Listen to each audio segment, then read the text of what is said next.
નમસ્કાર, જય શ્રી કૃષ્ણ. અને કિચનની લાઇટ ઓન કરીને આજે આપણે બનાવીશું દાળ ઢોકળી.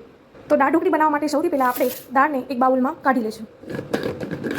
હવે દાળને બાઉલમાં કાઢી લઈશું. હવે દાળને 2-3 પાણીએથી ધોઈ નાખીશું. હવે જુઓ છો કે દાળને 2-3 પાણીથી ધોઈ અને હવે કુકરમાં બાફવા માટે 5-6 વિસલ ના આવી જાય ત્યાં સુધી એને બફાવા દઈશું. તો ચાલો સૌ પહેલાં આપણે એને કુકરમાં નાખી દઈએ. હવે કુકરમાં દાળને નાખ્યા બાદ સૌ પ્રથમવાર આપણે દાળમાં નાખીશું 1 ચમચી જેટલું મીઠું. મીઠું નાખ્યા બાદ હવે આપણે એમાં નાખીશું અડધી ચમચ જેટલી હળદર. હવે હળદર ઉમર્યા બાદ આપણે એમાં નાખીશું પાણી. હવે આ દાળને 5-6 સીટી સુધી કુકર ઉપર બફાવા નાખી દઈશું અને ગેસ ઉપર ચડાવી દઈશું. કુકરને કરી દઈશું લોક અને એને મૂકીશું ગેસ. હવે જ્યાં સુધી દાળ ચડી રહી છે ત્યાં સુધી આપણે દાળમાં નાખવાની તમામ વસ્તુઓને કટ કરી લઈએ. ત્યાં સુધીમાં આપણી દાળની બફાઈ જાય અને પછી આપણે દાળ ઢોકળી બનાવીશું. હવે આપણે દાળ ઢોકળી બનાવવા માટે લઈશું ટમેટું, ડુંગળી અને લસણ. એને આપણે ઝીણું સમારી લઈશું. લસણ, ડુંગળી અને ટમેટુને આપણે જોઈ શકો છો ઝીણું મેં કાપી લીધું છે.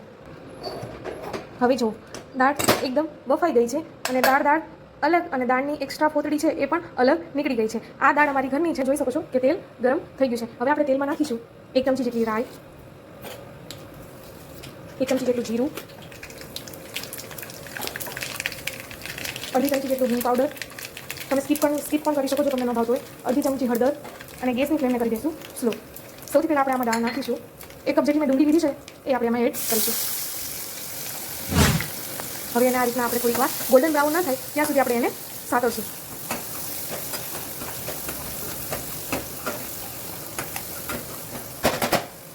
હવે આને 2 મિનિટ માટે આપણે સ્લો ફ્લેમ ઉપર સાતળવા દઈશું જેથી ડુંગળીનો કલર છે એ ગોલ્ડન બ્રાઉન થઈ જશે.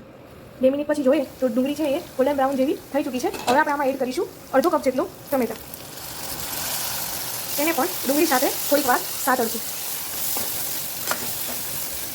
હવે આમાં એડ કરીશું 4 થી 5 જેટલી મેં લસણની કળી લીધી છે એ પણ આમાં એડ કરીશું.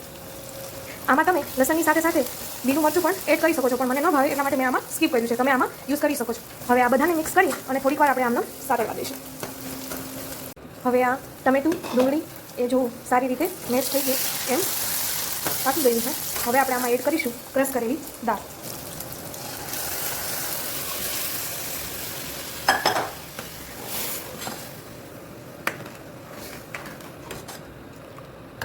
હવે આ દાળને 2 મિનિટ સુધી ઉકળવા દઈશું. હવે દાળ આપણે 2-3 મિનિટ આવી રીતના ફ્રાય કરવાથી તમે જોઈ શકો છો એકદમ ગાળી બની ગઈ છે. હવે આપણે આમાં ઢોકળી એડ કરીશું. જે ઢોકળી આપણે કટ કરેલી હતી હવે એ આપણે દાળમાં એડ કરી એક કરી અને આ રીતના આપણે દાળમાં એડ કરતા જશું. અહીંયા એક વાત યાદ રાખવાની કે જ્યારે ઢોકળી એડ કરતા હોય ત્યારે ગેસનો ફ્લેમ છે એ હાવ સ્લો હોવો જોઈએ. આ રીતના બધી ઢોકળી છે એ મેં આ દાળમાં એડ કરી દીધી. હવે આ ઢોકળીને થોડી વાર આમ સાતળશું. થોડીક આપણે આમાં લસણવાળી ચટણી એડ કરીશું.